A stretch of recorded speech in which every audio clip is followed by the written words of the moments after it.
Pertama, ini ada kitab Shahihul Bukhari, ada kitab Shahihul Muslim. Jadi dua kitab yang diyakini semua ulama di seluruh dunia yang paling sahih setelah Al-Quran, yaitu Bukhari dan Muslim. Lalu tentu sebagai riwayat itu tentu ada analisis. Ada yang mendesak, yaitu yang terkait iman, karena lawan dari iman itu adalah kafir. Ada yang tidak mendesak, seperti fadha'il. Fadha'il itu satu perilaku atau satu ibadah atau satu pilihan-pilihan hidup yang tidak mendesak. Disebut fadha'il. Kita mulai dari Sahih Muslim. Ya uniknya begini, saya terangkan. Di semua tradisi ulama, meskipun hadis Sahih itu Bukhari Muslim, tapi kalau kajian itu dimulai dari Sahih Muslim. Kenapa dimulai dari Sahih Muslim? Karena tartibul abwab. Imam Muslim itu punya kelebihan bab yang beliau bikin itu urut sesuai kebutuhan bab. Kalau Imam Bukhari enggak suka pakai klasemen. Pakai apa? Jadi hadis yang rawinya itu kelas A di depan. Baru nanti pakai kelas B, pakai kelas C. Meskipun semuanya sahih tapi pakai klasemen. Nah, itu kadang membingungkan karena kadang terus menjadi tidak urut. Babnya menjadi tidak urut. Nah, yang mendesak dari segala yang mendesak adalah kadang-kadang kita ini berdasar hadis, saya ulang lagi, berdasar hadis, kemudian mengkafirkan orang lain atau menyalahkan orang lain. Padahal untuk hal-hal atau kesalahan yang tidak prinsip. Saya beri beberapa contoh nanti difoto sama Pak Fajar. Ini biar otoritatif ya. Di Sahih Muslim nomor hadis 57, saya ulang lagi nomor hadis 57. Sahih Muslim itu ada ulama top namanya Imam Nawawi. Sering dengar tuh namanya Imam Nawawi. Itu membuat judul untuk mensarahi Muslim.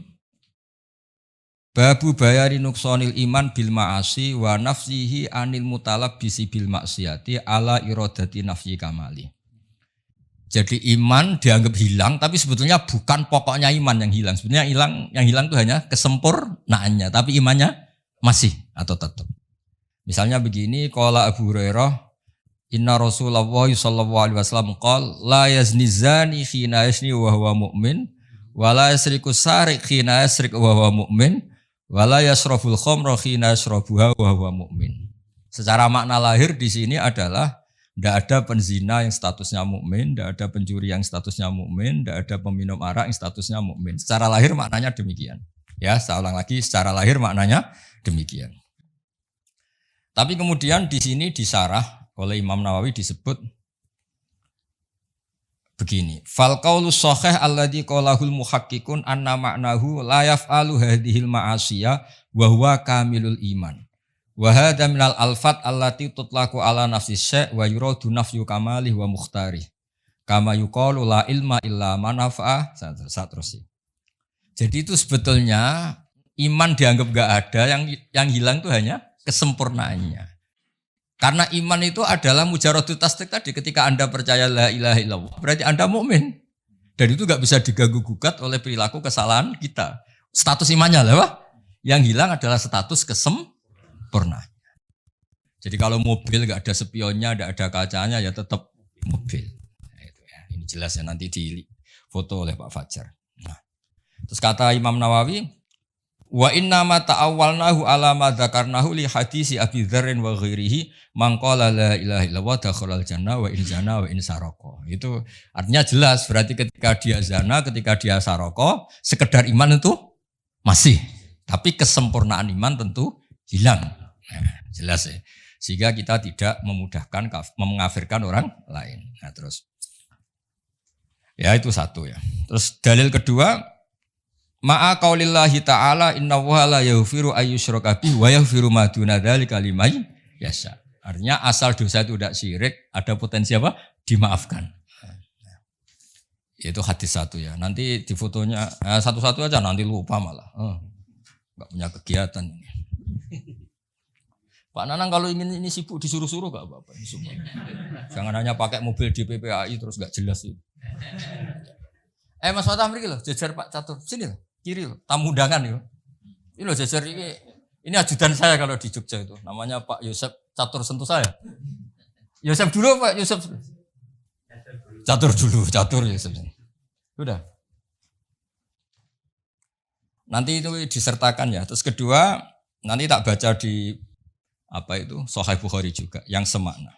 Nah, ini yang terkenal, semua mubalek mesti pernah melontarkan ini, tapi nggak pernah baca sarahnya. Yang baca saya. Ada kata-kata lagi gini. Arbaun mangkun nafihi kana munafikon kholison wa mangkanat fi khollatun minhuna kanat fi khollatun min nifaq. Ada 4 perilaku atau sikap atau yang kalau dilakukan 4-4-nya dia murni munafik. Munafik yang serius, munafikon kholison itu munafik banget. Kholis itu sudah. Nah, tapi kalau ada sebagian ya agak-agak munafik. Ukurannya idza haddasa kadzaba, kalau ngomong bohong, wa idza ahada ghadara, kalau janji bohong, wa idza wa'ada akhlafa, nah, terus wa idza khosoma fajara. Terus yang terkenal itu yang 3, karena kiai-kiai kalau ngapalkan 4 kan kelamaan. Makanya yang dihafalin yang ayatul munafiki salasun idza haddasa kadzaba wa idza wa'ada akhlafa wa idza tumina khana. Jadi kalau Anda ingin munafik cukup melakukan 3 hal, itu munafik serius. Kalau 1 saja berarti belum banget-banget munafik rontok-rontok. Jadi setengah-setengah. Tapi ini munafik perilaku apa munafik iman dan tidak iman? Nah itu kan perlu dianalisis. Nabi ketika munafik itu kan dari kata orang yang diomongkan tidak sesuai yang di hati itu namanya nifak. Nah kalau urusan iman ya serius, tapi kalau urusan sosial biasa kan enggak serius. Kalau urusan sosial biasa kan enggak serius. Misalnya bapak-bapak ini ngopi, kebetulan penjualnya itu cantik. Pak Fajar kalau ditanya, dari mana? Oh dari muamalah. Muamalah itu. Aslinya ya dari lihat-lihat itu. Nah itu kan juga munafik kan, nipu kan. Tapi kan enggak sampai urusan iman. Tapi kalau dia habis mek sugihan, menyembah sugihan, wah itu serius itu, karena urusannya enggak urusan kopi, itu sudah urusan keyakinan itu. Paham ya? Nah, terus ini disarah saya baca. Hadal haditsu mimma addahu jama'atun minal ulama muskilan. Min haitsu anna hadhil khisalatu jadu fil muslim al-musaddiq alladhi laysa fihi syakkun. Soal tipu menipu itu tidak harus orang jelek. Orang soleh pun biasa menipu. Kalau misalnya kita, saya kata orang banyak ini kan kiai betulan. Ini kalau misalnya Pak Wahid nyalonkan presiden, oh tak puji-puji sudah langit kan teman. Ya mestinya rada bodoh di sini kan maksudnya ya. Efeknya rada bodoh nih. Oh Indonesia akan berkah, pasti berkah kalau dipimpin Pak Fathu. Itu kan bohong. Kata pasti itu memangnya dia Tuhan kan enggak. Bilang insya Allah, sangunya kurang mesti bangsa bilang insya Allah itu mesti nggak suka, ono capres, ya kan? Nggak ada kepastian, betul. Harus, artinya orang soleh pun ya kadang nipu untuk kebutuhan tertentu ya pasti nipu. Itu kata teman-teman saya yang kerja di Malaysia itu. Bulan pertama istrinya sudah minta kiriman karena sudah di Malaysia. Itu sampai setahun tuh katanya dikirimkan tuh duit utangan. Sementing gue ketok ngirimi. Itu juga bodoh nih, tapi masa gitu aja dikitakan munafik. Ya kan? Anda pertama dosen, sebenarnya tidak cukup. Ditanya istri, wah sudah dosen UI cukup semua. Aslinya pertama ya tidak cukup. Itu kan kebohongan-kebohongan yang bahkan orang soleh pun melakukan. Anda mahasiswa ditanya keluarga kamu, kuliahnya bener enggak? Jawab kamu apa? Bener. Tahu pelajarannya, paham semua, paham. Kalau itu pelajaran kan bukan paham isinya kan. Bohong kan, tapi ya masa bohong gitu aja. Munafik gitu. Tapi saya bukan mendukung Anda bohong, bukan. Ibu yo jangan dikatakan apa, munafik itu aja. Nah ini terus. Makanya disebut sini wafa apa itu sampai di sini itu sponsornya itu bahkan orang yang soleh pun biasa melakukan itu karena ini kadang kebutuhan. Bohong itu kadang kebutuhan. Para maklar itu kalau tidak bohong, ini mobil Innova bagus tapi sayangnya pernah kecelakaan, sayangnya ini pecah, sayangnya kira-kira laku enggak? Coba misalnya UI sponsor Universitas Islam Indonesia itu mengajarkan Islam, sayangnya dosennya terima satu liur apa ayo, ya harus bilang, wah ini LC ini pernah kemana-mana ini, nggak bisa kemana-mana, pokoknya ngomong apa saja lah, seakan-akan bisa nuntun ke surga gitu, namanya iklan apa? Ya, tapi masa gitu aja jadi apa? Munafik. Kalau bohong masa gitu aja jadi munafik. Nah ini terus falladzi qalahul muhaqqiqun wal aktsarun wa huwa as-shahih al-mukhtar anna ma'nahu. Makna pastinya gini, anna hadhil khisal khisalun nifakin wa sahibuha syabikun bil munafikin fi hadhil khisal. Jadi ketika Anda bohong, tentu master Anda ada Rasulullah, ada Abu Bakar. Namanya bohong ya berarti master Anda orang yang bohong. Dan itu orang munafik. Masa pas bohong niru Rasulullah kan gak mungkin. Jadi pas bohong ya kita agak-agak munafik. Tapi pas ketika Anda sholat, sujud, niru Rasulullah kan? Ya kan gak mungkin orang yang ketika baik niru Rasulullah, ketika bodoh niru Abu Jahal, kemudian dia berstatus munafik. Apalagi pas bohong itu tepaan, pas bener itu serius kan hebat itu. Makanya saya punya kitab Pak Harsoyo, ini cerita Al-Ismul Adzam. Jadi ada doa yang mesti mandi. Kamu tidak kasih jasa karena kamu belum profesor, belum kiai. Itu doanya gini di Fathul Bari ini. Ya Allah, maafin saya. Karena saya ketika baik itu sengaja betul Gusti. Kalau pas tidak baik itu tidak pati sengaja. Artinya kalau pas baik itu totalitas apa? Kalau pas tidak baik itu enggak Gusti, itu bawaan bodoh saya, khilaf saya. Tapi saya tidak pernah serius Gusti. Enggak dengan kekuatan penuh. Ya kan misalnya Anda Nyun Sewu sebagai rektor, saya sebagai kiai, Pak Arso sebagai pembina Yayasan Akaf. Pas ngomong kebaikan kan pakai profesornya, pakai jabatannya, pakai baju paling pantas. Nyun Sewu ketika salah, ya tadi misalnya goda orang cantik, saya ini profesor kan nggak dipakai semua, ya karena itu hal buruk tuh pasti nggak tenanan gitu maksudnya, pasti menanggalkan itu semua. Gusti, wong nggak serius aja kok jenengan itu, udah aja terus, gitu aja kok jenengan. Coba kalau kamu pas bohong, misalnya maklaran mobil pas bohong, harus percaya saya ini DPPAI, bukan nggak mungkin. Mesti nggak gunakan gitu pas baik-baik, pas khutbah percayalah saya karena saya ini pengurus Islam bersertifikasi, kan mesti gitu. Ada sertifikasi, ada gajinya lagi. Wah itu enggak semua orang itu. Fidunya hasanah fil akhirati hasanah. Kalau kiai akhlak kan biasanya hanya fil akhirati hasanah. Ini kalau UI itu fidunya hasanah. Ya tapi kan agak bohong-bohong sedikit sebetulnya ngomong gitu. Ya tapi ya sudah, ya enggak apa-apa. Maksudnya enggak sampai menjadi apa? Munafik. Nah terus ini. Walam yurid an-nabiyyu sallallahu alaihi wasallam bihadza annahu munafiqun nifaqal kufar al-mukhalladina fid darkil asfali minan nar. Tapi kelakuan seperti itu bukan berarti munafik yang ancamannya selama di neraka. Karena nifaknya hanya urusan-urusan keseharian apa? Urusan-urusan apa? Seharian. Misalnya kamu ditanya istri kamu, "Saya ini cantik enggak, Pak?" Jawaban kamu apa? Di hati kamu apa?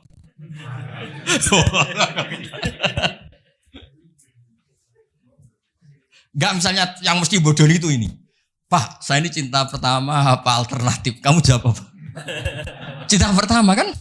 Padahal yang kamu nikah itu yang terakhir setelah sekian enggak jadi. Perlarian semua, rata-rata yang jadi. Itu kalau semuanya jujur, habis suami istri di seluruh Indonesia. Habis Pak saya. Ya, semua yang dinikah itu terakhir apa pilihan pertama Pak? Terakhir kan? Terlalu jujur. Tapi depan istri juga gak berani tuh ngomong gitu. Kalau guyonnya Profesor Kures malah lucu lagi. Ustadz itu sebetulnya kadang nggak pilihan pertama, dagangan apa saja nggak laku akhirnya ya jadi ustadz. Jadi kadang orang baik juga terpaksa kan. Coba misalnya orang-orang UI ini loh yang DPPAI, apa DPPAI, P-nya berapa? Kayak itu DPPAI.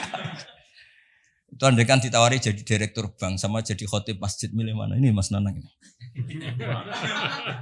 Ya, jadi kalau duniaan pasti. Loh, sudah kayak politikus ngomongnya. Jujur aja ini, biar gak munafik, jujur aja. Setelah dulu itu tanya Pak Arso, dulu itu yang namanya milih fakultas agama itu setelah kesekian pilihan fakultas itu enggak? Bukannya ini tanya survei. Dulu yang milih fakultas agama kan setelah sekian pilihan terus. Nah, coba ini cerita, misalnya itu jujur. Wah, habis semua itu. Orang jadi kiai itu ya terpaksa semua. Tapi barokah semua. Ya sudah biasa aja hidup. Tapi jangan munafik urusan iman. Nah, intinya gitu kata. Ini saya teruskan terus di Sahih Muslim. Nah, ada lagi Nabi ngendikan misalnya di hadis ayu mamri'in qala li akhi ya kafir faqad ba'a biha ahaduma. Makanya jangan mudah menuduh orang lain kafir karena potensinya hanya dua. Dia nyata-nyata kafir atau kamu yang malah menjadi kafir. Nah, karena begini logikanya Pak Fathul ini yang disarah logikanya masuk akal.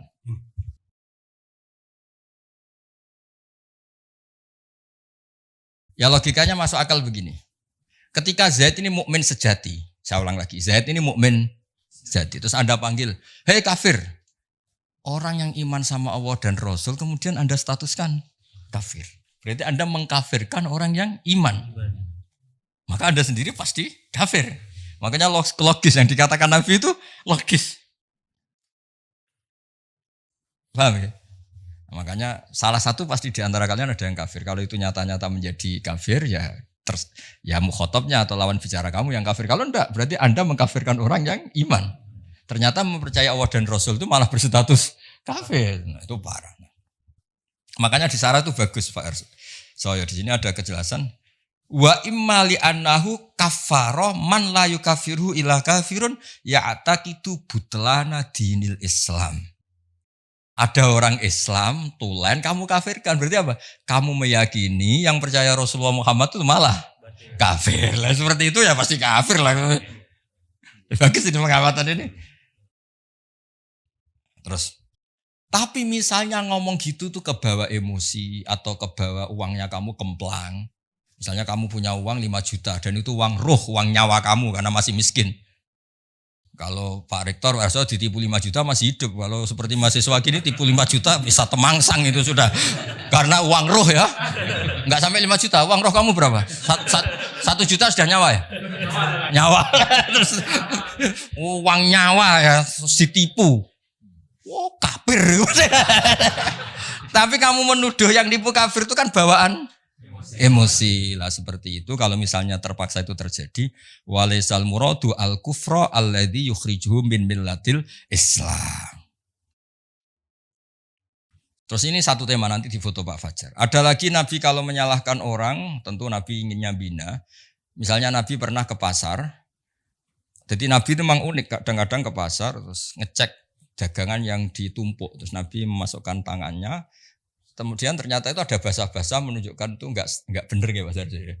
Terus Nabi menghentikan, mbok yao yang enggak ideal atau yang rusak itu kamu letakkan di atas biar tidak nipu. Tapi Nabi ngendikannya ekstrim. Man ghasyana falaysa minna. Man ghasyana falaysa minna. Yang menipu adalah tidak termasuk umatku. Nah, kalau Nabi mukmin berarti tidak termasuk umatnya kan secara lahir kan kafir. Nah, itu di bab ini oleh Imam Nawawi disebut Ailaisa ala hadina wa jamili tariqatina. Pas dia bohong itu tidak panduanku. Tapi ketika dia sholat, ketika dia baik, dia ngerawat keluarganya baik, ya itu kembali lagi. Jadi pas perilaku yang salah itu tidak bagian dari aku. Bukan terus dia menjadi kafir.